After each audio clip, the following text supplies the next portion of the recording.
Hey everyone! Tonight we're about to sink softly into one of history's most unexpectedly fragrant rabbit holes. Why ancient Persians absolutely adored their perfumed beards. Yes, you heard that right. Men massaging scented oils into their chin fuzz wasn't just a flex, it was practically a royal decree. But before we float back to the dusty palaces and bustling bazaars of ancient Persia, let's ground ourselves in this moment. Picture your own face in the bathroom mirror tomorrow morning. Could you keep a beard smelling like a blooming rose garden in the middle of a desert? If not, well, you probably wouldn't survive a single royal audience back then. Sorry. So before you get too comfortable, take a quick second to like this video and subscribe, but only if you truly enjoy what I do here. Also, drop a comment with where you're tuning in from and what time it is right now. I love knowing which time zones are drifting off with me. Now turn off the lights, let your fan hum gently in the background, and together, let's step into tonight's gentle journey. You're walking slowly through the candlelit halls of Persepolis, sandal soles brushing polished stone, and every footstep lifts a whisper of frankincense lingering in the air. The year is somewhere around 500 BCE. The Achaemenid Empire is at its glittering height, stretching from the green edges of Greece to the far rivers of India. And right here, where you pause under the shadow of a carved bull-headed column, you can practically smell wealth, not coins, scent. In ancient Persia, grooming was not just self-care, it was statecraft. Persian kings, nobles, and even many ordinary men were judged by the neatness and fragrance of their beards. The beard symbolized masculinity, wisdom, and status, like a wearable crown on your chin. If your beard smelled like sweat or last night's mutton stew, good luck commanding respect at the court. Every morning, you'd see high-ranking men anointing themselves with scented oils. Almond oil mixed with rosewater, sandalwood, maybe a touch of saffron if you were feeling extravagant. These perfumes weren't merely pleasant, they were believed to keep you pure, spiritually and physically. Imagine explaining to your coworkers that your beard balm is a holy shield against evil spirits. Curiously, a leftover detail from this obsession. Some historical texts hint that royal barbers could be fined if they trimmed a beard poorly or failed to apply the proper scent. Yes, fined. I know your modern barber just charges you extra for beard oil, but ancient Persian barbers risked losing dinner money. Historians still argue about whether these luxurious rituals were a purely Persian invention or borrowed partly from older Mesopotamian grooming customs. After all, Mesopotamian statues from millennia before show kings with artfully curled beards dripping in oils and wax. The Persians, however, elevated this to an art, carving little scent boxes and silver flasks just for beard oils. But don't think only the elite cared. Even traders and lower-ranking soldiers carried tiny bottles in their travel packs. Crossing an arid desert on horseback? Better arrive smelling like jasmine than camel sweat. Some people today obsess over deodorant. Persians raised it to high art. And while we're drifting through these fragrant corridors, pause for a chuckle. Rumor has it that Alexander the Great, when conquering Persia, was so impressed, or maybe jealous, of Persian beards that he forced his soldiers to shave theirs to avoid giving the enemy something to grab during battle. Honestly, you can almost imagine the ancient barbers rolling their eyes. So you destroyed an entire empire, but heaven forbid someone pulls your beard in a scuffle. Keep your eyes half closed now. The candles flicker behind silk curtains. You can almost hear the scrape of a tiny comb teasing through a courtier's beard, the soft clink of a perfume bottle opening. Tonight, you too have an imperial beard in your dreams. Don't worry, it smells wonderful. You step farther into the courtyard of this ancient palace where fountains gurgle gently and garden scents mix with human craft. Somewhere a harp strings out a lazy melody, lulling you deeper into this sleepy Persian night. You pause near a marble basin, watching a young attendant pour oil into an elder nobleman's hand. That drop of amber liquid cost more than a sack of grain, worth it if it kept the beard soft, shining, and pleasing to every curious nose within a royal mile. Let's face a truth here. Ancient Persians were olfactory geniuses. They didn't just dab on any fragrance. They curated layers of scent, rose to sweeten, musk to ground, myrrh for a whiff of the divine, and all that before breakfast. Some modern cologne fanatics would faint at the daily expense. One peculiar custom, they sometimes stored perfume in hollow cane sticks tucked into their belts. Traveling dignitaries could freshen up mid-journey, flicking the cane open and teasing their beards with a hidden dab of oil. Think of it as the ancestor of your pocket deodorant, only infinitely classier. The strangest twist? Scented beards were a kind of soft power. A perfumed nobleman signaled not just wealth, but discipline, moral uprightness, and a mind clear enough to rule. If you let your beard go dry and scruffy, gossips might whisper that your mind was just as neglected. In Persia, appearance wasn't vanity, it was virtue on display. Meanwhile, palace intrigues buzzed behind perfumed beards. While kings paraded in their gardens, ministers debated tax rates, vassals plotted revolts, and priests whispered warnings about omens seen in the stars. One slip of a poisoned blade could change a dynasty overnight, yet each conspirator still kept that beard perfectly scented until the bitter end. Imagine attending a secret coup meeting while dabbing rose oil on your chin. Priorities, right? Historians bicker endlessly over whether Persian commoners followed these elite habits closely.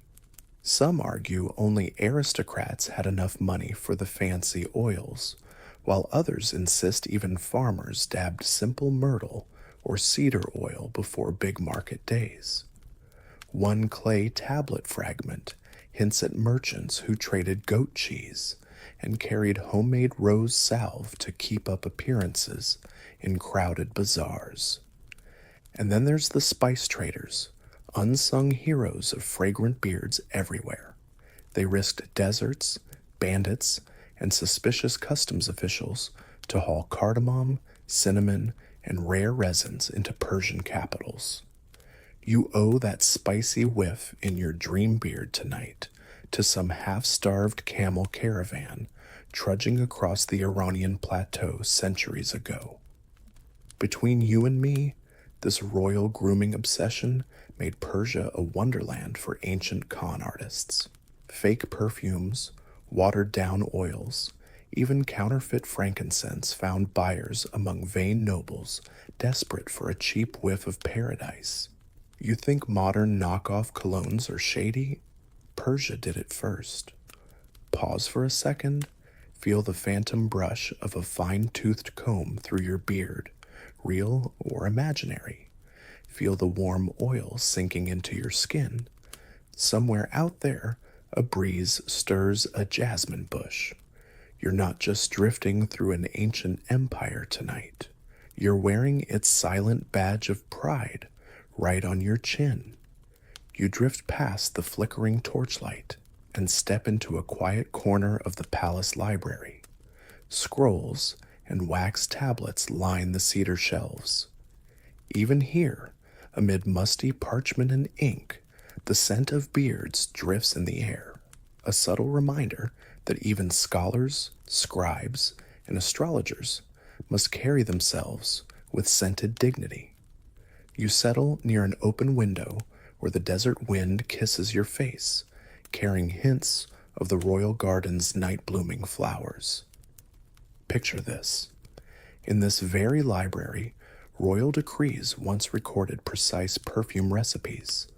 Some formulas blended rose oil, spikenard, and cinnamon, then sealed them in alabaster jars.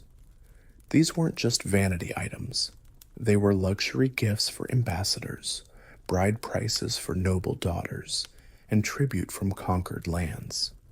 To receive a jar of royal beard oil meant you had the king's favor, at least until he decided you didn't.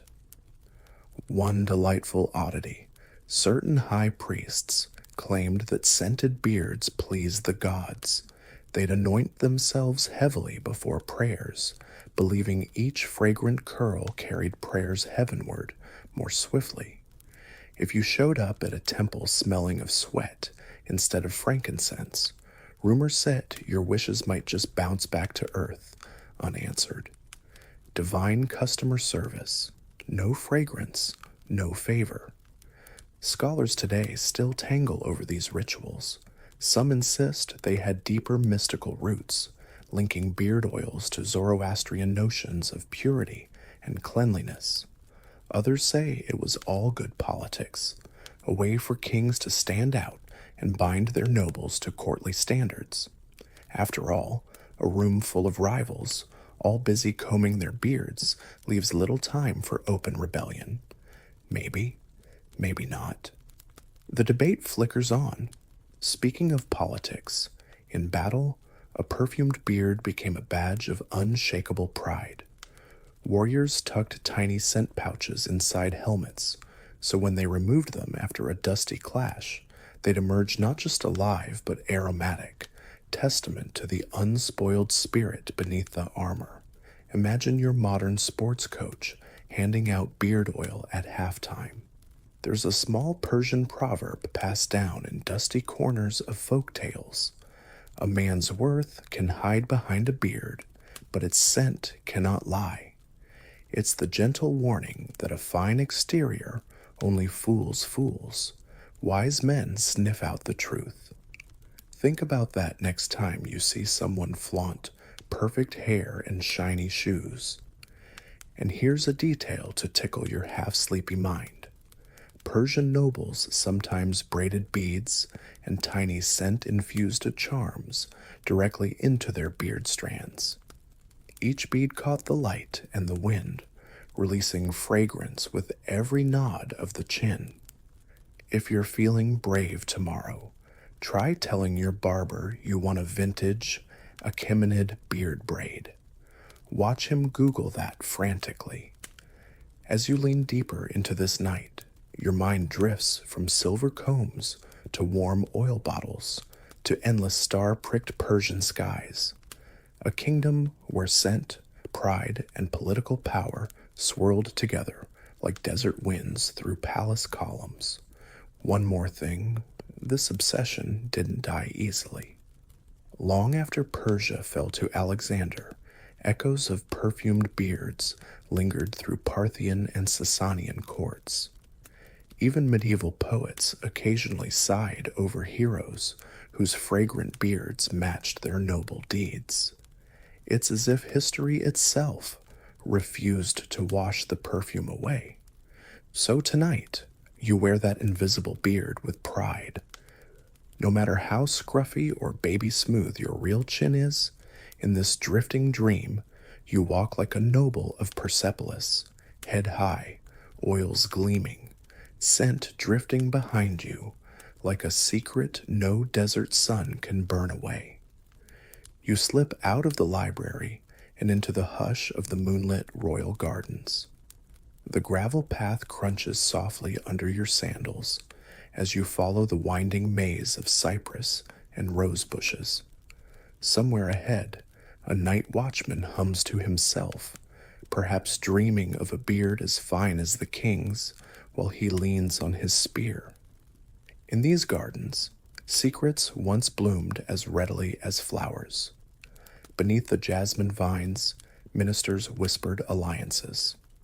In marble pavilions, poets recited verses comparing the curve of a lover's beard to the crescent moon, all while dabbing at tiny flasks of perfume hidden in their sleeves.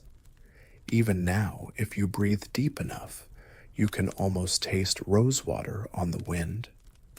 One undeniable fact: ancient Persian gardens were not just for show. They were statements of divine order. Paradida, the word for an enclosed garden, even gave birth to our modern word paradise. And in this paradise, men tended their beards with the same devotion they gave their rose beds. A tidy beard meant you respected nature's harmony. An unruly one hinted you were no better than the weeds. A curious aside, some records mention beard attendants in royal courts. Yes, actual servants whose sole job was to keep a nobleman's chin glorious. They carried tiny scissors, combs of ivory or bronze, and a pouch of scented balm. If your beard tangled during an argument, a discreet snip or comb, and you were debate ready once more. Imagine needing an assistant just for your face fuzz. Some of you already do, I know. Historians quibble about how much these details filtered down to everyday Persians. A clay tablet found near Ecbatana describes common barbers hawking simple rose oil at roadside stalls, while some villagers stuck to plain olive oil and a sharp dagger for trimming. But every Persian, rich or poor, shared the same cultural logic. A man without beard care was a man with no care at all. This cultural weight shaped laws, too. Certain military ranks required a minimum beard length. No stubble-headed recruits swaggering around pretending to be noble officers. Beards also played a role in taxes and fines. If you insulted someone in public, you might have to shave part of your beard as punishment, a mark of shame more stinging than a coin fine. You'd walk the streets half bare-faced, a living joke. So next time you grumble about paying a parking ticket, be thankful you get to keep your jawline hidden. Meanwhile, within the royal harem walls, perfumes of all kinds filled the air. Wives, concubines, eunuchs, and servants used oils liberally, sometimes competing with the men for the finest blends. Some scholars argue that the real masters of fragrance were the women behind the veils, experimenting with recipes, perfecting mixtures the kings themselves stole for their beard rituals. Others scoff, claiming the art was strictly masculine. Like many things in history, the truth is probably a fragrant blur between rumor and reality.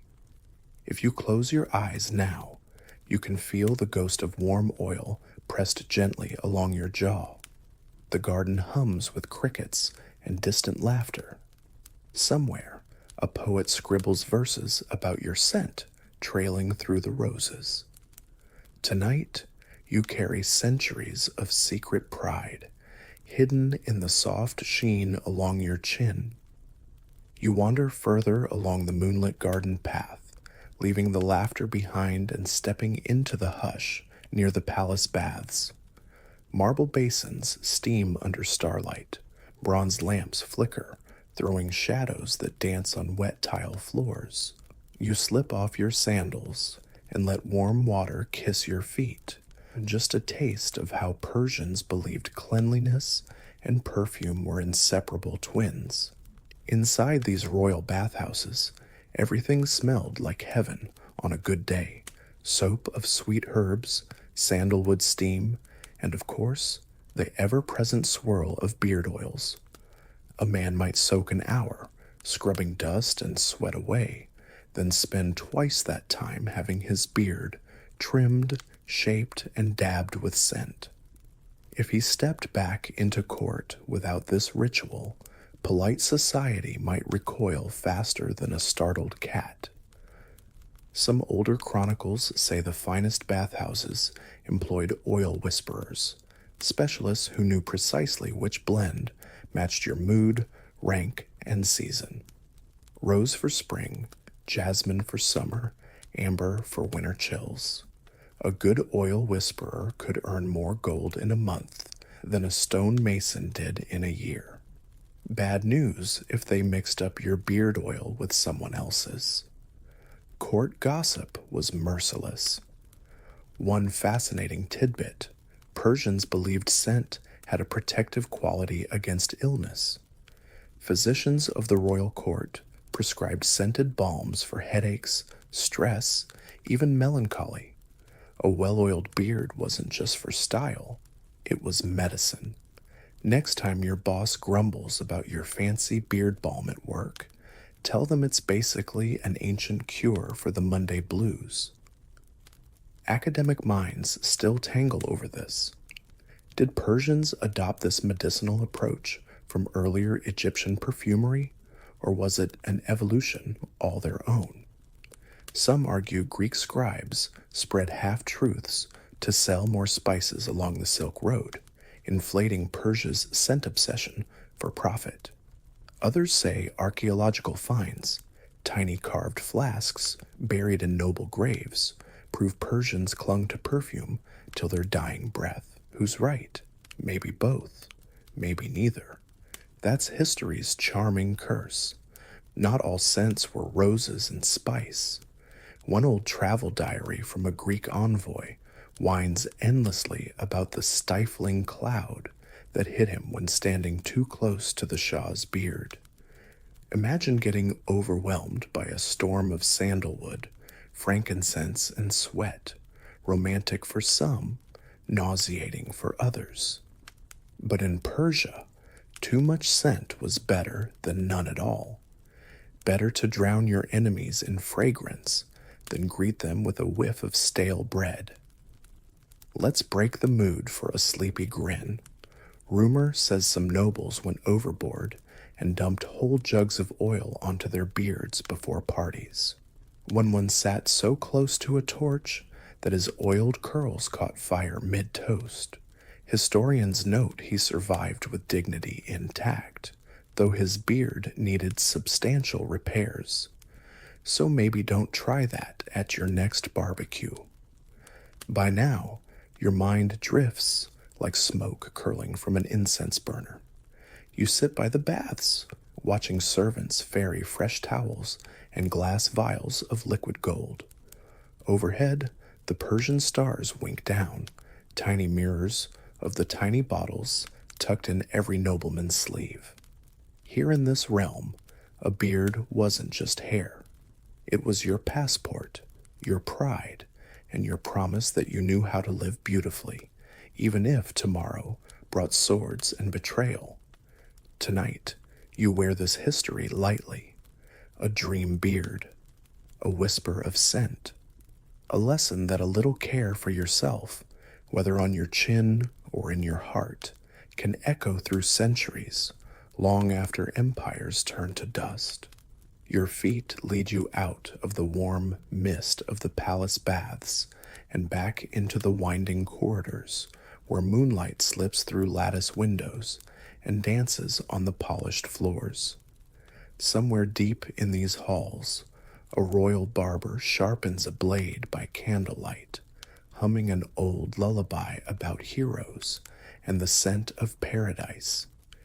In ancient Persia, the royal barbers weren't simple tradesmen, they were trusted confidants. A barber knew every secret mole, every hidden scar under a noble's beard. Some say kings whispered secrets to their barbers that they wouldn't dare confess to a priest. After all, a slip of the blade could be more decisive than any dagger drawn in a banquet hall. One popular but half-forgotten tale tells of Darius the Great disguising himself as a commoner to spy on rebellious satraps. He shaved his royal beard clean off, donned a peasant's cloak, and slipped unnoticed through taverns, his scent hidden under common garlic and sweat. When he returned, he grew it back swiftly, anointing every fresh inch with triple distilled rose oil to mark his return to power. True? Exaggerated? Who knows? But it's whispered to this day wherever people tell stories of Persian cunning. The barbers, meanwhile, pass their secrets through generations. Recipes for oil blends, methods for taming the wildest whiskers, rituals for shaving unlucky days only at dawn. Each family guarded their techniques like precious jewels. Some even carved coded recipes on the insides of their shop doors, safe from jealous rivals. So next time your local barber brags about his signature blend, smile politely. Persians did it centuries ago, and with more poetry. Scholars puzzle over the deeper reasons behind this obsession. Was it all just luxury and show? Or did Persians sense something we moderns forget, that the world greets you nose first?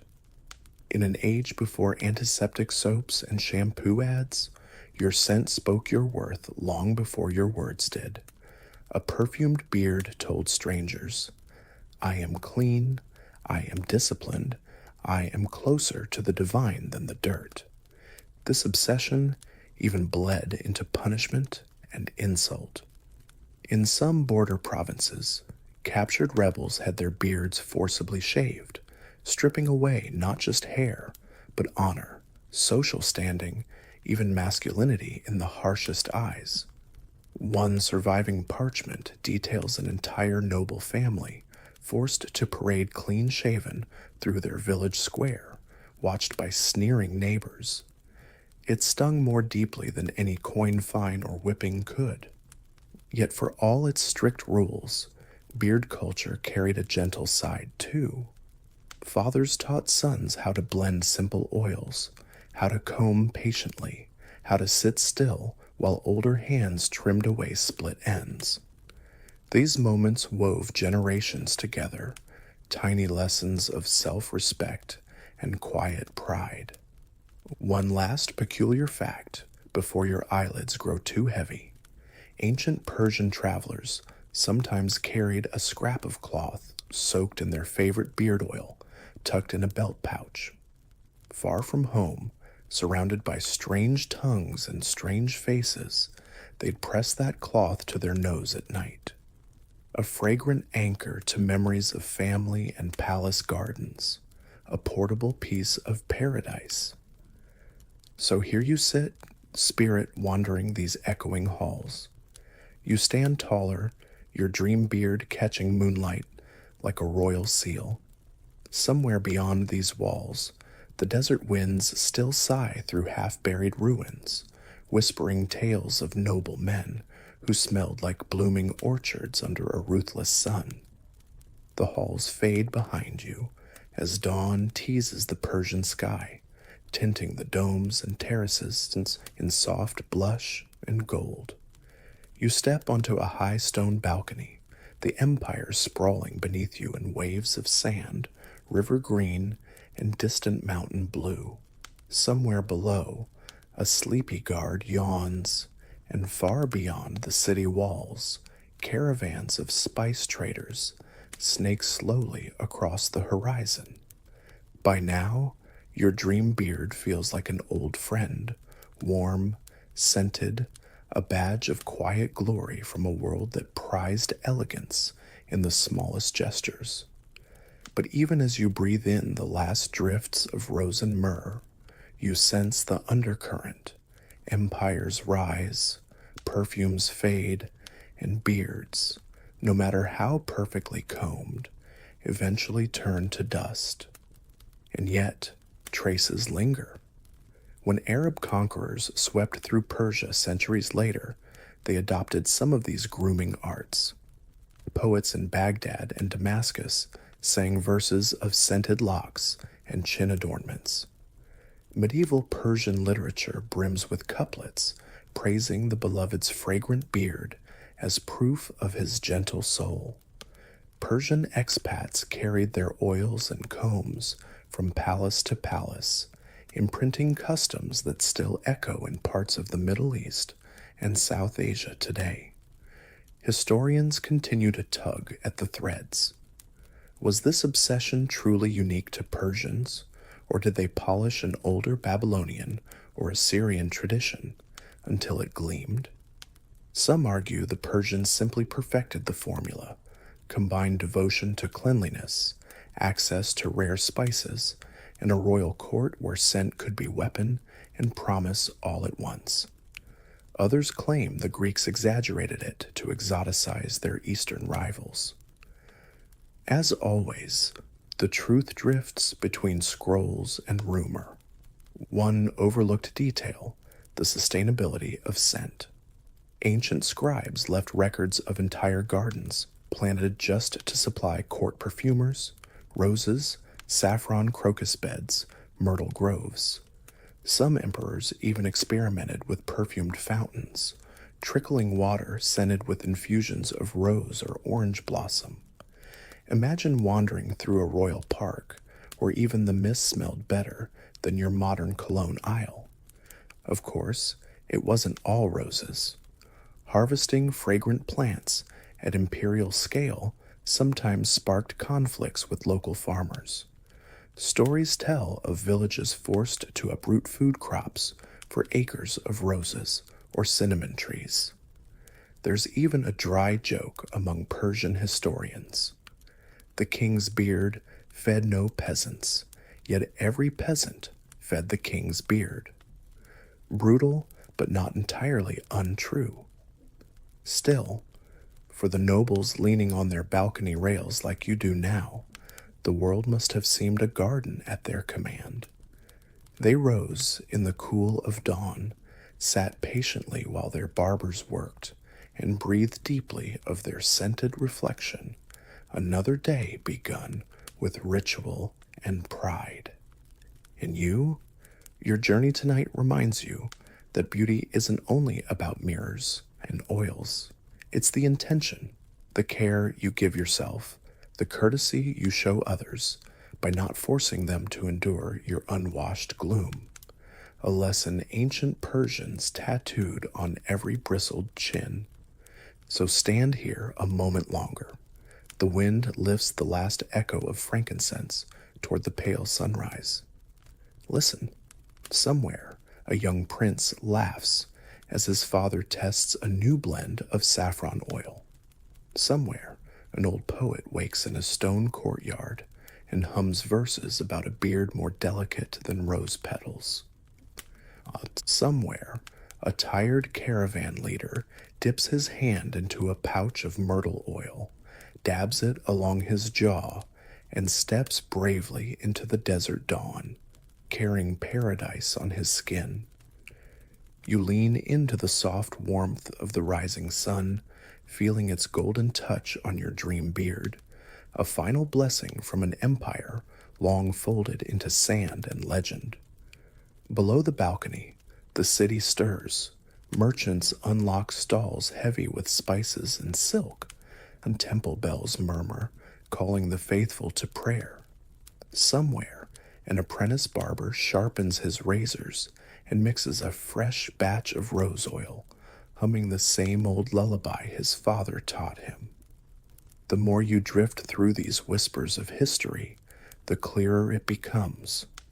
For Persians, scent was more than elegance. It was a subtle rebellion against decay, a promise that a man could stand polished and fragrant in a world where desert winds and ruthless swords threatened to erase him daily. If dust and oblivion waited, then let them come. He would meet them scented like a garden at dawn. Even foreign visitors couldn't escape the spell. Greek chroniclers, who often mocked Persian luxuries, scribbled grudging admiration for the daily beard rituals. One even claimed Persian envoys at Greek banquets smelled so good They shamed local nobles into using more olive oil and soap at home. Civilized rivalry by way of a fragrant beard. Who knew diplomacy could be so nose-driven? Here's a quirky sidetrack for your sleepy mind. Some warriors carried tiny metal scent boxes into battle. After a skirmish, they'd open them to sniff deeply, as if to wash away the smell of blood and sweat. Some wrote prayers on slips of parchment tucked inside, believing the blend of holy words and holy oils kept their souls steady amid chaos. A primitive aromatherapy session, Persian style. Modern historians still fuss about how much of this was real and how much was silk-robed myth, but the stories endure because they smell true. Somewhere in your own bathroom cabinet, you probably have a cheap bottle of aftershave or beard balm. Trace that little bottle's ancestry backward, past your grandfather's shaving brush, past medieval barbers, all the way back to a palace garden in Persepolis, where a nobleman cupped rose oil in his palm and breathed a promise to himself: I will face the world clean, scented, and unbowed. Poets, of course, turned this simple act into metaphor after metaphor. Persian love poems still coo about the beard that hides sighs, or the scent that betrays longing more than words ever could. For lovers, the beard was a curtain and a lure, fragrant proof that passion needed tending like a rose bush, daily, gently, faithfully. And so you stand here, centuries removed but strangely tethered to that patient ritual. Your mind traces the weight of the oil, the fine teeth of the comb, the slow care of fingers working fragrance into hair and skin, a practice so small it could vanish unnoticed, yet powerful enough to perfume the corridors of empires and the pages of poems that outlived them. You breathe in, deeper this time. The wind carries faint echoes of cinnamon, cardamom, rose. You feel the empire exhale with you, its palaces, gardens, and marble baths drifting further behind your eyelids. When people ask tomorrow what you dreamed tonight, you might smile and shrug. Let them guess. Only you will know that in the drifting realm between waking and sleep, you walked as a Persian noble, scented, serene, and ready to greet dawn on your own fragrant terms. You linger on the high stone balcony a moment longer, letting the first gentle rays of sun slide across your eyelids. Below you, the city of Persepolis slowly folds into the mist of your drifting mind. Columns dissolve into pale morning light. Fountains quiet their whisper, and somewhere a lone sandalwood brazier releases its last fragrant coil of smoke. It's almost time to let this scented empire slip fully into dream. But before you drift beyond these ancient halls, take one more breath, slow and full, and feel how centuries of patient ritual cling softly to your skin. Let the rose oil, the murmurs of barbers, the secrets of poets settle deeper into your bones, quieting the day's echoes behind you. Tonight's story wasn't really about beard oil or royal gardens, was it? It was a reminder tucked inside a lost empire that a moment of care, tiny, deliberate, can bloom into a garden no wind can uproot. That to tend yourself, even in small ways, is an act of quiet courage. And that beauty, in any age, begins with how gently you treat your own edges. As you lie back now, let your breath lengthen. Picture your dream beard, wild or neat, fragrant or plain, gently fading into starlight. Imagine the soft click of an ivory comb passing through each strand, smoothing your worries, aligning stray thoughts, tidying loose ends. Outside your window, perhaps a night breeze stirs, carrying hints of your own world's scents. Rain on pavement, the faint soapiness of your sheets, maybe even a distant bloom in the garden you forgot you planted. The Persians would nod in approval. Tonight, you sleep wrapped in a small, fragrant promise that tomorrow can begin with calm, a little care, and the kind of quiet pride that needs no crown. Just a heartbeat steady enough to notice how sweet the morning can smell. So ease deeper into your pillow now. Release your shoulders, soften your jaw, let your eyelids rest heavy and warm. You have wandered far tonight, through marble baths and moonlit pavilions, past royal secrets and whispered poems. Now, you carry none of that weight, only the hush that comes when the story sighs itself closed. Maybe someday you'll walk these halls again in dream, but for now, sleep well. Hey everyone, tonight we're drifting into the warm salt air of the Pacific, under skies so wide you wonder if the ocean ever truly ends. Tonight we're going to slip back hundreds, even thousands of years, and sail alongside ancient Polynesian navigators, masters of the sea who guided themselves across endless blue by trusting the wings of birds. Now, before you lean too far back in that pillow fortress of yours, let's check reality. You probably wouldn't last a single night paddling a double-hulled canoe with nothing but a few seabirds and starlight to keep you alive. So be grateful for your soft sheets and firm mattress. So before you get cozy, take a moment to like the video and subscribe, but only if you genuinely enjoy what I'm creating here. And tell me, where are you drifting off from tonight?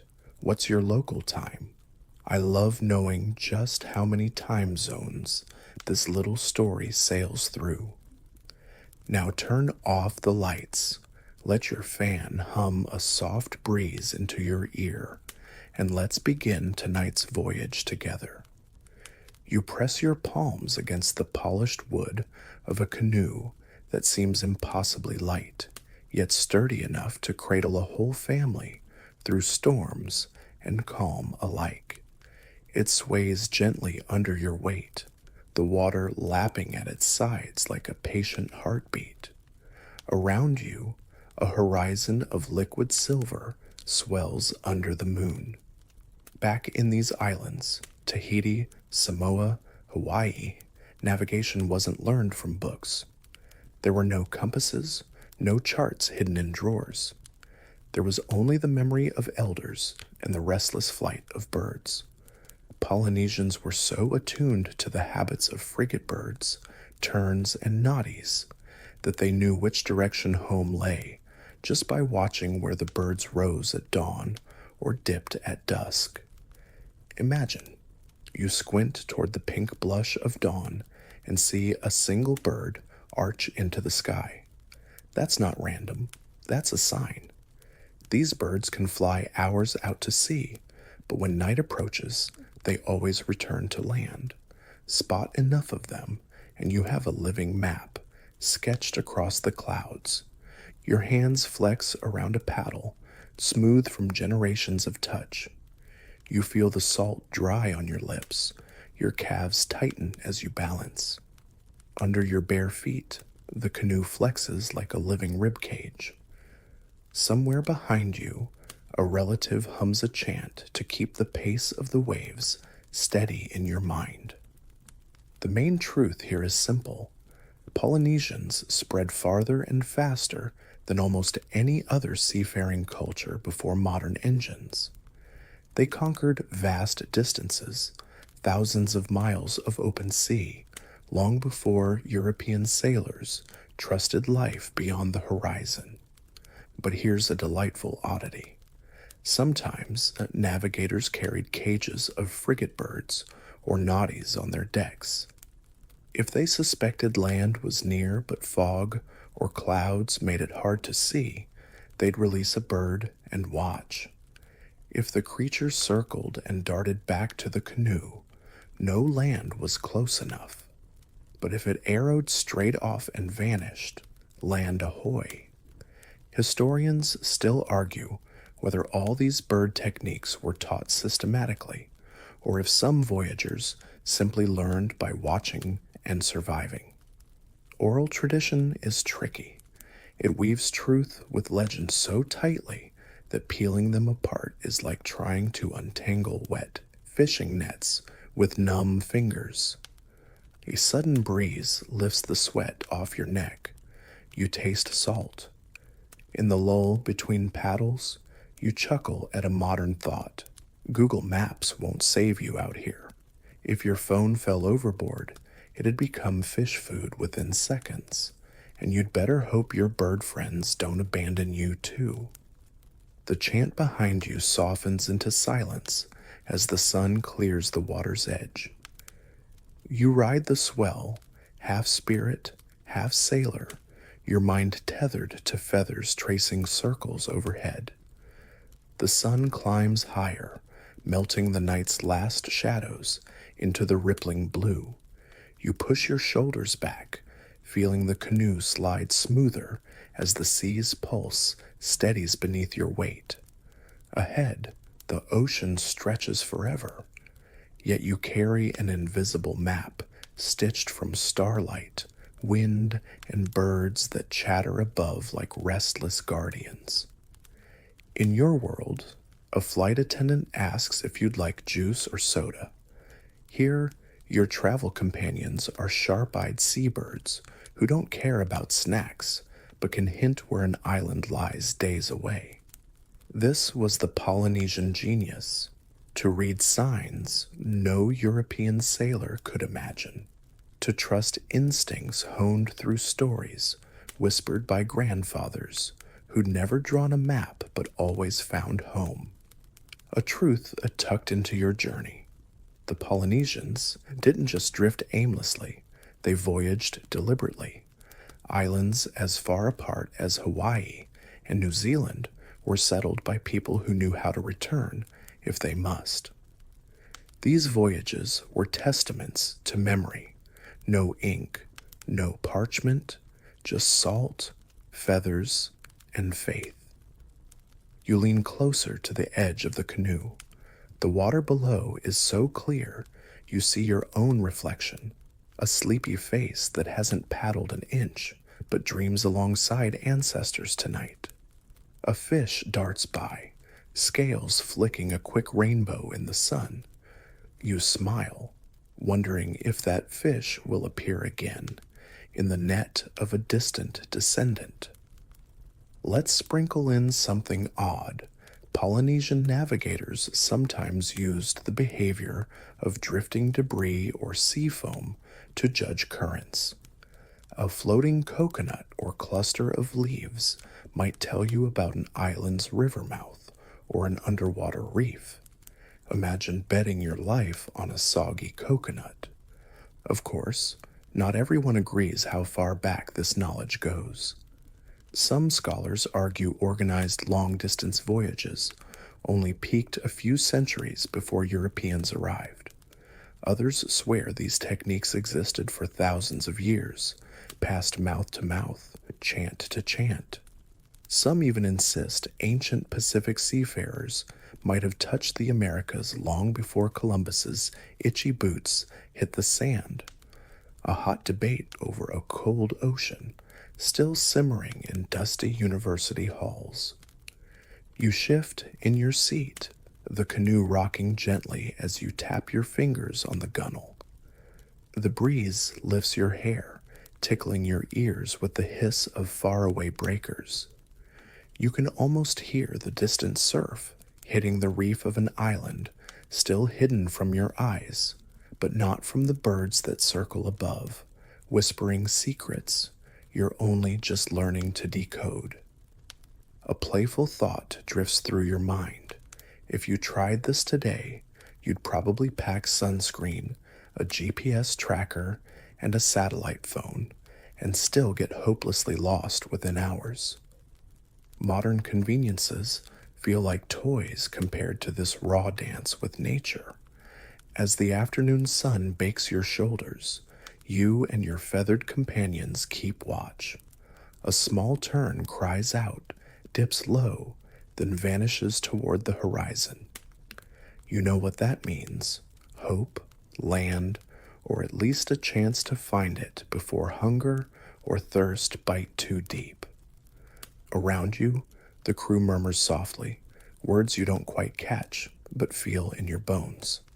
A hush falls again. The sea is endless, but your path is not. It's there, stitched in wind, bird calls, and the quiver of your skin that senses more than your eyes can see. And maybe, if you sit still long enough tonight, you'll feel it too. The heartbeat of a navigator, the restless wings of a bird, the unbroken trust between humankind and the creatures that guard hidden shores. As the day spills toward evening, the ocean deepens to an inky blue that makes you feel smaller than ever. But small doesn't mean lost, not when you share the sky with your feathery guides. You stretch your arms, bones creaking just a little, and steady your eyes on the flit of wings far ahead. If you were born in a modern city, your biggest travel worry might be a flight delay or a traffic jam. Here, it's the sudden hush of birds that makes your chest tighten. If the sky goes empty, you know you're pushing into deep water, where no shore calls birds home. It's both terrifying and thrilling, like pressing your ear to the void and daring it to speak. As the day spills toward the evening, the ocean deepens to an inky blue that makes you feel smaller than ever. But small doesn't mean lost, not when you share the sky with your feathery guides. You stretch your arms, bones creaking just a little, and steady your eyes on the flit of wings far ahead. If you were born in a modern city, your biggest travel worry might be a flight delay or a traffic jam. Here, it's the sudden hush of birds that makes your chest tighten. If the sky goes empty, you know you're pushing into deep water where no shore calls birds home.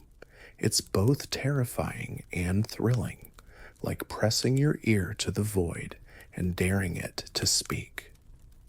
Tonight's true gem. The Polynesians had a whole vocabulary for the ocean's moods. They read not just birds, but the colors of the waves, the taste of the wind, and the swirl of clouds. A trained navigator could sit blindfolded in the hull, and by feeling the canoe's tilt and sway, know which current tugged beneath. It's called ATAC, a mental system of islands and stars moving through your mind while your boat dances on the waves. You steer by seeing what doesn't physically exist, but might as well be etched on your eyelids. You blink salt from your lashes. A bird cries overhead, a sharp note that splits the dusk. You grin because you know now that sound is more dependable than a lighthouse.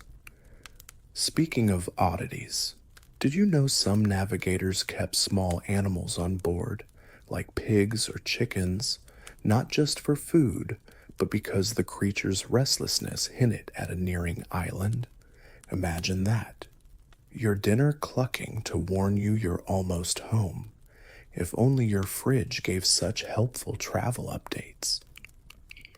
Academics still circle around questions about just how these techniques spread from island to island.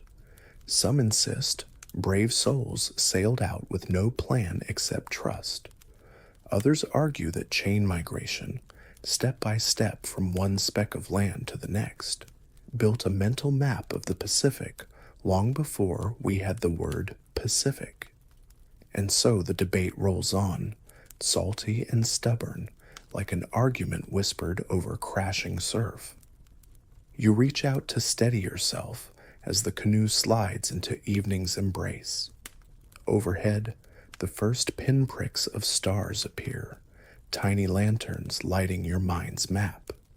If you listen carefully, the ocean sings under the hull, a lullaby older than language. You chuckle softly at a stray thought. If you told your GPS to navigate by birds, it would probably say, recalculating. Please proceed to nearest pet store. Not exactly helpful on this endless blue. The crew settles into a rhythm again. Paddles dip and rise, splash and drip. You close your eyes for a moment, imagining the countless ancestors who trusted birds more than compasses, who crossed these restless plains long before anyone wrote their names down. Tonight, you drift with them, skin kissed by wind, ears tuned to feathers, mind wide enough to hold 1,000 islands. The birds know, and now, so do you. The first night on this drifting canoe folds around you like a damp, salty blanket. The sky above is a tangle of stars so bright you almost mistake them for drifting lanterns. You shift your weight, hearing the hull creak in response. And for a heartbeat, you're not sure if the ocean rocks the canoe or the canoe rocks the ocean. Your eyelids flutter, heavy with sleep and salt.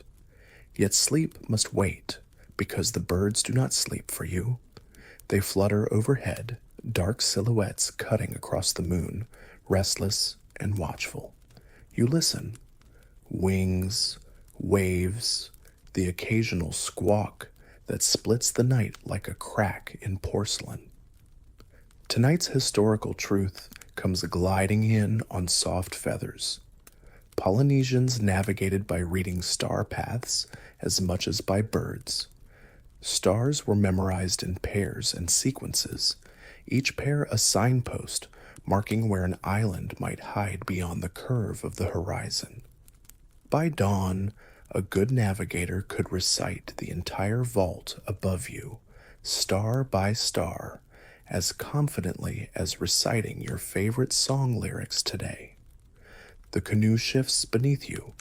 Someone nearby murmurs a chant, low, steady, hypnotic. It binds you to the sea. You taste the salt at the corner of your mouth and feel the cool slap of spray on your bare arms. In this darkness, birds become more than guides. They become prayers. A curious fact to spice your drifting thoughts. Certain islands raised birds specifically to train them for voyages. Some chiefs kept trained seabirds, teaching them to stay calm among humans until they were released to sniff out land. The ancient Pacific was not just a blue emptiness. It was a place where humans and animals shared secrets in ways modern cities can hardly imagine. You shift your shoulders, feeling the dull ache of muscles unused to paddling. You chuckle at yourself. If you were a real navigator, your hands would be leather by now, your back roped with muscle. And yet here you are, wrapped in a blanket, phone half charged on your bedside table, pretending to be an ocean pioneer. Good luck explaining that to a bird. But there's still debate here, too. Some historians argue these tales of trained birds are more myth than reality. Embellishments woven into chants to awe the young or impress rivals. Others swear eyewitness accounts prove it true, tucked into logs written by early European explorers who, despite their arrogance, knew a good survival trick when they saw one. The truth drifts somewhere between feather and parchment. Above you, a single white tern screams and loops away, its cry swallowed by the surf. You know this means you're near an island, somewhere out there in the night. A strip of land rises from the sea like a secret whispered only to wings. You close your eyes and try to sense it, like the old navigators did. The change in wave texture as swells rebound from shorelines, the subtle shift in wind that smells faintly greener. And there, your heartbeat slows to match the pulse of this sleeping ocean. A sleepy grin tugs your lips.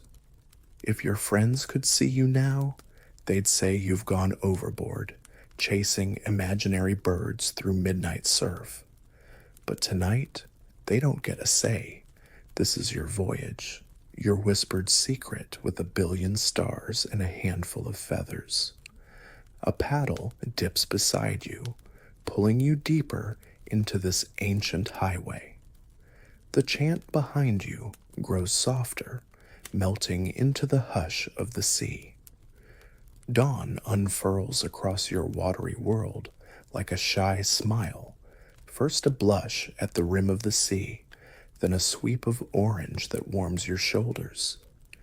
You blink sleep from your eyes, but the birds have been awake longer than you. They chatter overhead, tracing invisible lines that only your new navigator's mind can almost read.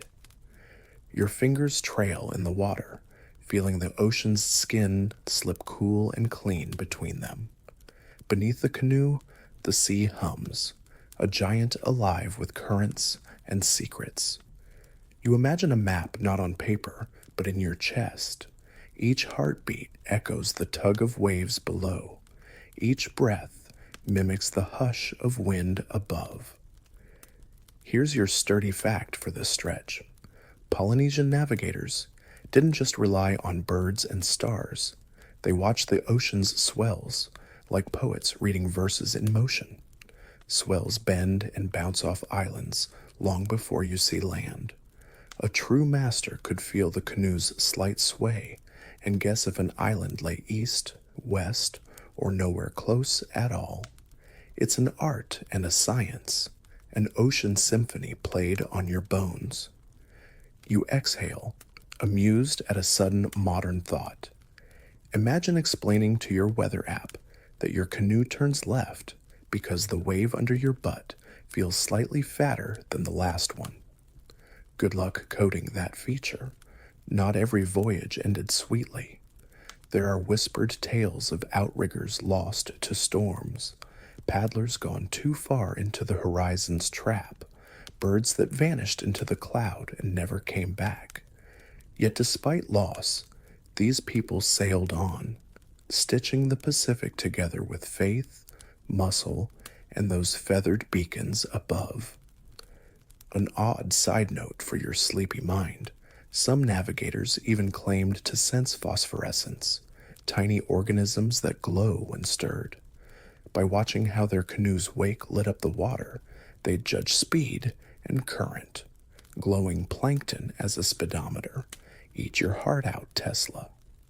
Still, historians bicker over how widespread these methods really were.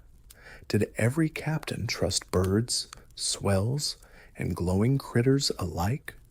Or were some secrets guarded by only a few master seafarers, whispered at night to chosen apprentices?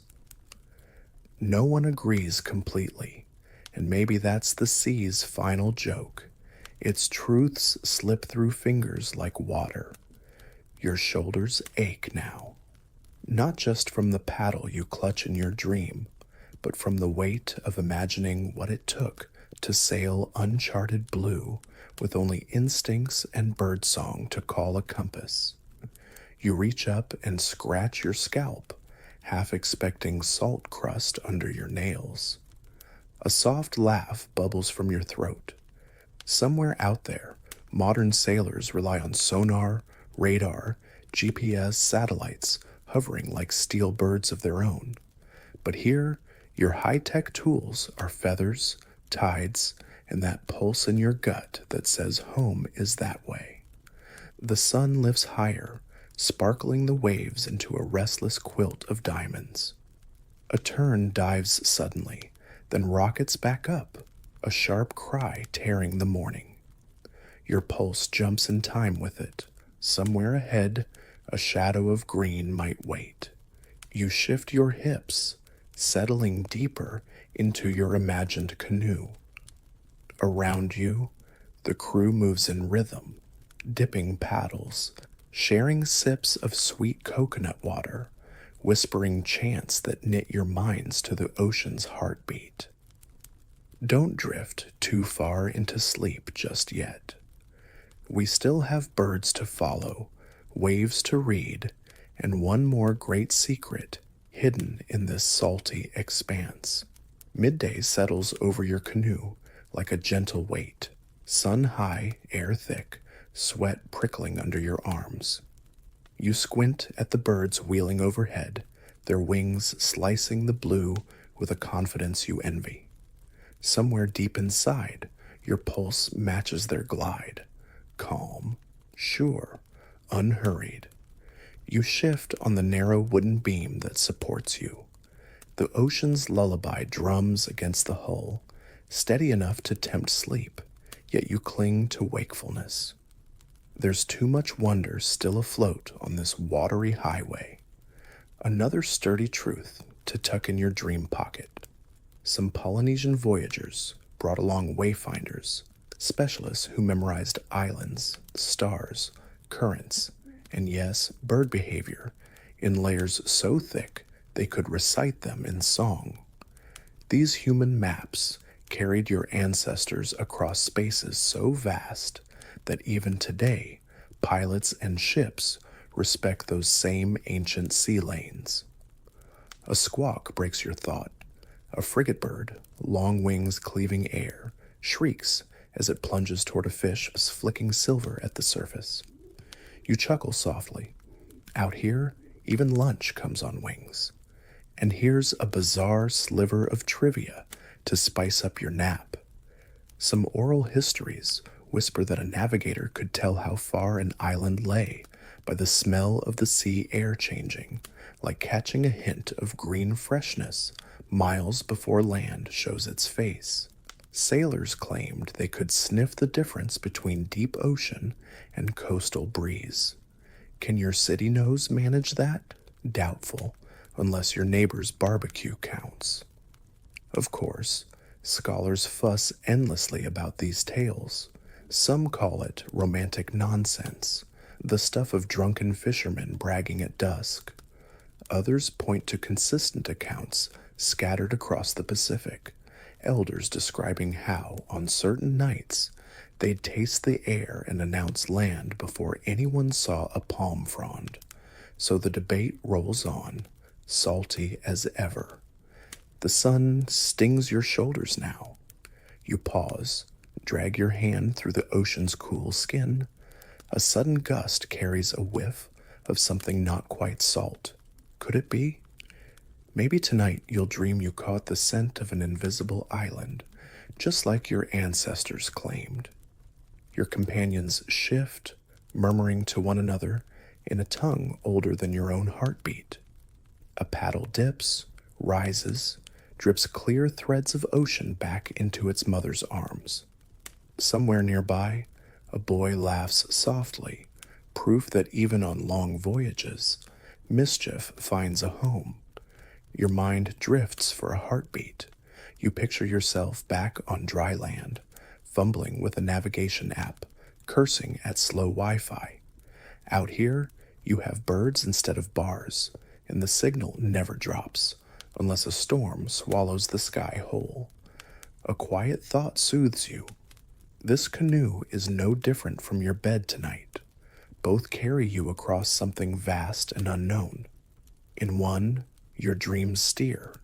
In the other, ancient birds mark the way. Either way, you drift, safe under the patient watch of 1,000 tiny wings. The sun dips a finger toward the horizon. Time slides slower, softer. Overhead, a cloud of terns gathers, swirling like a whisper that soon, very soon, a dark strip of land will break this blue monotony. You almost believe you can smell its green breath already. But don't close your eyes just yet. There's more to chase, more secrets to taste on this rolling blue cradle. Dusk drapes itself over your shoulders, like a borrowed shawl, salty, damp, smelling faintly of brine and wind. The sun, now half swallowed by the ocean's lip, sets the clouds ablaze in oranges and bruised purples. You blink at the last rays, then refocus on the flit of wings that refuse to rest. Your crew moves in near silence. Paddles dip and rise with a sound like breath, steady, patient, unfazed by the creeping darkness. Above, the birds tighten their loops, drawing invisible threads between sea and sky. You lean back, feeling the canoe's hull cradle your tired bones. Tonight's true kernel, to savor before you drift. Some Polynesian islands had whole guilds of navigators, families who guarded sailing knowledge like a sacred heirloom. These families trained boys from childhood, making them sleep under the stars, memorize chants of islands and constellations, and practice reading ocean swells until it was second nature. A small fact that might tickle you. These chants weren't dry lists, but musical maps. A song might start with a phrase like, "At the dawn's first yawn, steer toward the turtle's back," poetic code for a star's position or a wave pattern. Lose the song, lose the root, so every note mattered. And as always, historians squabble. Did these chants truly encode practical directions, or were they more ceremonial? Some argue that by the time Europeans arrived, much practical knowledge was already fading, preserved more in song than in actual voyages. Others fiercely argue these songs were living GPS systems, until foreign ships and new technologies made them drift into folklore. You shift again, the canoe rocking gently, lulling you toward sleep. A sudden splash snaps you awake. A flying fish, startled by the hull, sails a glittering arc before vanishing back into the sea. You stifle a sleepy laugh, nature's version of in-flight entertainment. Your muscles ache from a day's worth of imagined paddling. If you were a real navigator, you'd shrug it off, stretch your shoulders, and dip your paddle again. Here, in your soft bed, you only have to wiggle under your blanket and let the story keep rowing for you. Lucky you. You raise your eyes to the night. Stars ignite one by one, old friends for old voyagers. Somewhere above, the birds still circle, some dropping lower to settle on the canoe's crossbeams. Even they need rest, but not you, not yet. A hush settles over your crew. One elder begins a chant, soft, rhythmic, nearly a whisper against the hush of the waves. You don't know the words, but you know what they mean. Gratitude for the sea, for the birds, for the promise of land that drifts ever closer with each heartbeat. A modern joke bubbles up in your mind. If you hum the same tune while stuck in traffic tomorrow, maybe your GPS will feel honored enough to stop recalculating every 5 seconds. Worth a try, right? The stars tilt overhead, a slow swirl guiding your imaginary canoe through dark, forgiving water. Tomorrow might bring new birds, new winds, or a glimpse of palm shadows against the dawn. But tonight, you drift just like your ancestors did, trusting wings more than maps, trusting chance more than charts. Night folds itself tight around your canoe, wrapping you and your crew in a darkness so deep it hums. Overhead, the stars reign, billions of tiny beacons, each one a trusted friend in this endless ocean.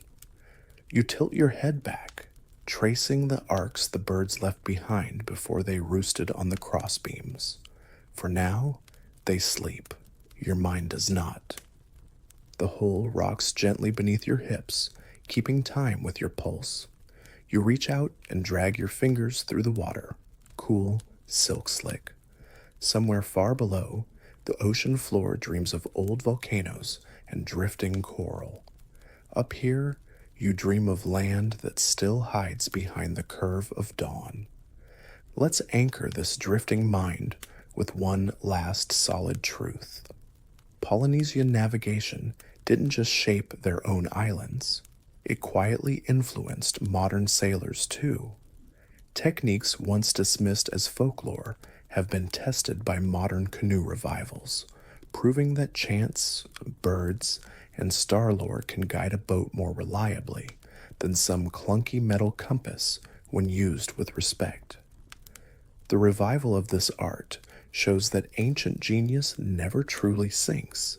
It just waits beneath the surface until someone calls it back to life.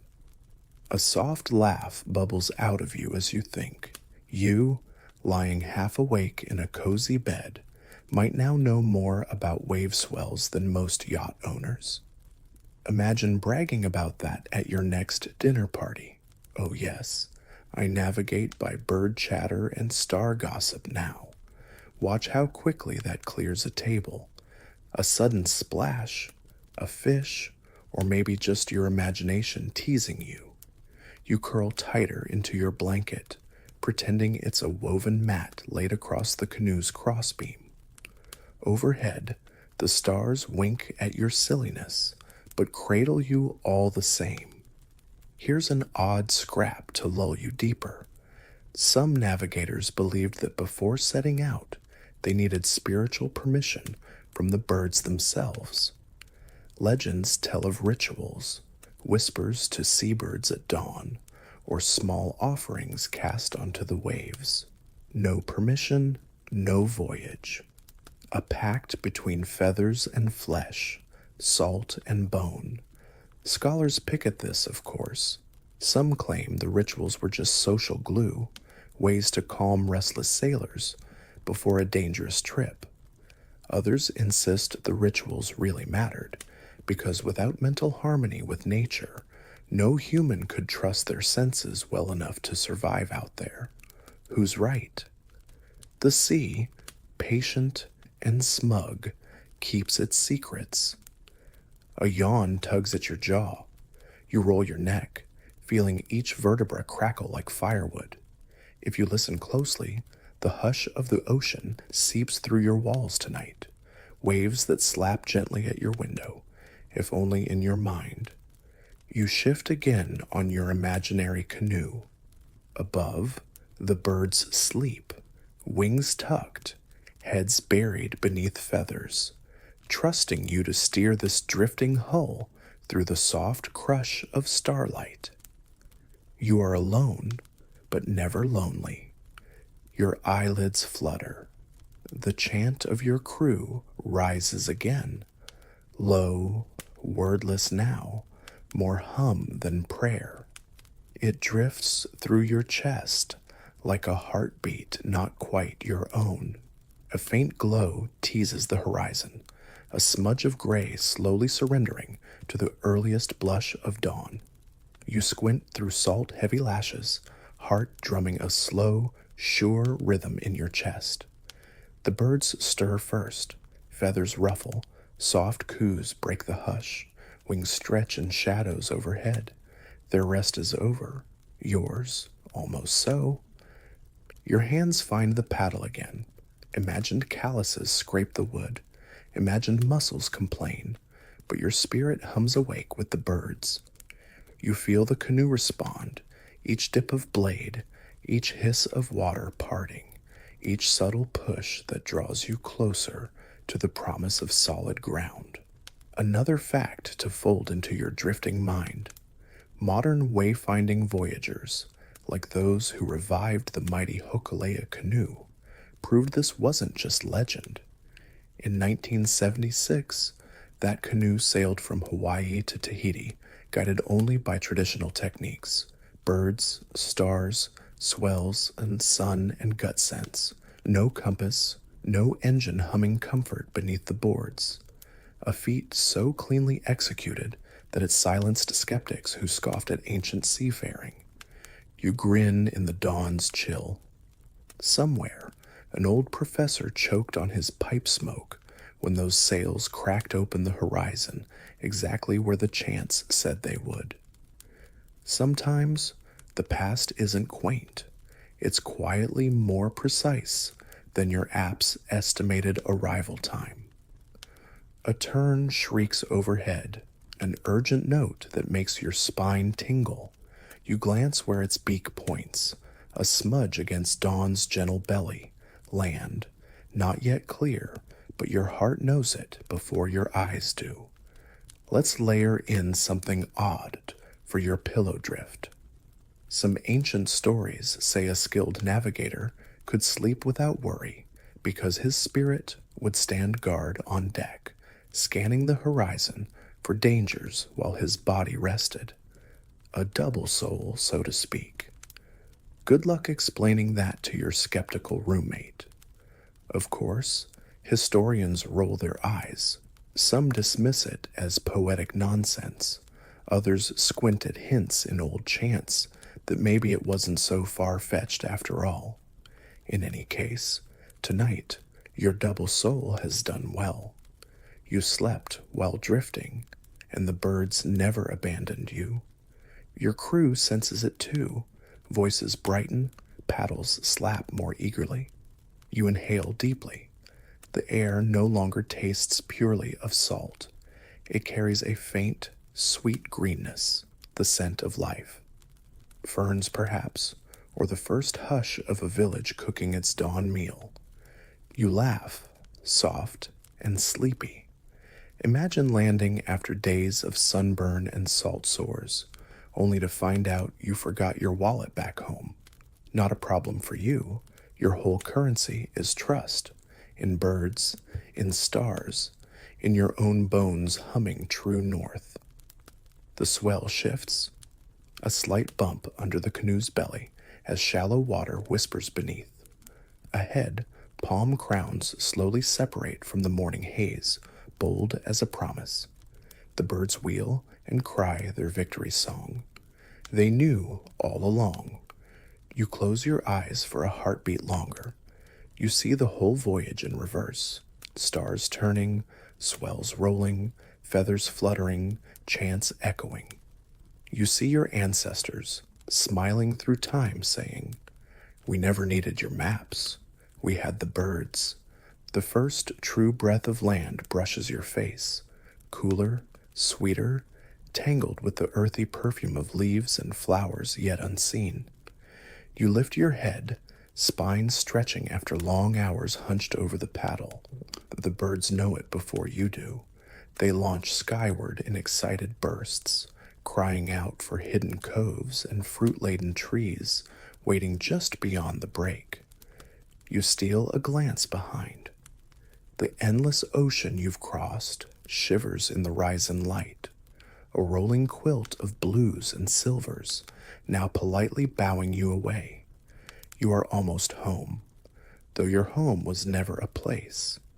It was always this bond, bird, wave, chant, and you, knotted together tighter than any rope. One last piece of truth to carry back to your waking life. Even now, in scattered corners of the Pacific, a few families pass this art down. Young eyes still learn to read wave shadows. Young lips whisper star names older than empires. And when one generation drifts into silence, the next stands barefoot on the canoe's beam, feeling for swells in the dark. The canoe slides shallower. You hear it now? The hush of surf, where deep blue surrenders to pale sand. A shift in sound, wave to foam, to the sigh of land welcoming you back. Something odd and lovely for your final stretch. Legends say certain birds, like the white tern, are spirits of ancestors themselves, guiding the living to safety. So if a bird once circled your grandfather's canoe, he'd say it was his mother's spirit, showing him the safe pass through the reef. Sweet thought, right? That the sky watches you with familiar eyes. Scholars, of course, Scribble disclaimers about myth versus fact, but let them fuss. Out here, a soft wing beats louder than any library. You chuckle softly. Your modern self, tangled in chargers and pings and low battery warnings, suddenly envies the elegant simplicity of trusting a bird. You'd trade a dead phone for a living feather if you had the guts. Maybe someday you will. The canoe bumps gently, then again, a soft, grinding whisper of sand against wood. A cheer rises from your imaginary crew. They leap over the side, splashing knee-deep through the shallows, pulling the hull to rest among drifting seaweed and sun-warmed driftwood. You stand, stretching arms to sky, bones cracking in protest. You made it, not by Google Maps, but by 1,000 wing beats and 1,000,000 waves. You step into the surf. It grips your ankles, cool and playful. The shore greets you with the hush of wind through palms and the faint music of morning birds deeper inland, cousins to your trusted guides. A slow grin curls your lips. You could stay here forever, basking under the same sun your ancestors once saluted, listening to birds argue overhead about where to fly next. Maybe you will, but tonight in your real bed, you're not a voyager by blood, only by dream, and that's enough. Because tonight, you remembered how to trust something older than steel and screen, the gentle promise of nature itself. The birds settle into the trees. The crew hums a quiet thank you to the ocean, to the wind, to the spirits and feathers. And you rest a hand on the warm hull one last time, whispering your own silent gratitude to the patient wings that never left you adrift. You've landed. The voyage sleeps now, tucked safe behind your closing eyelids. Before we slip into a deeper hush, let's slow everything down. Drift with me into a softer, gentler place. Ready? Here comes your lullaby. Breathe in slowly, feeling the air swirl deep into your belly, then let it melt away through your nose, quieter than a whisper. Imagine the last bird from your voyage settling onto a branch above you, feathers fluffed, eyes half-lidded, guarding your dreams. Feel how the sand beneath your feet turns warm and soft, the grains molding to your heels, your toes sinking deeper until you are rooted, steady, and safe. The ocean's hush becomes a mother's hum, a lullaby that drifts from wave to wave, weaving itself around your shoulders like a shawl. Let your shoulders drop, heavy and loose. Feel every thought slide down your spine and out through your fingertips, leaving your mind as empty and calm as the sea after the storm has gone. In this quiet place, your heartbeat slows, matching the gentle slap of water against shore. You taste salt on your lips, but it's sweet tonight, a reminder of all you crossed to arrive exactly here. Every breath deepens your rest, in and out, in and out. The birds above you breathe too, tiny chests still fluttering in time with yours, a chorus of soft life wrapped in feathers and shadows. You drift, but you are never lost. Somewhere the ocean rolls on without you, but tonight you are anchored, warm, gorgeous, wrapped in starlight. You did not drift alone. You never will. Stay here just a little longer. Let the final wave carry you deeper, softer, slower still. You are home now. Good night.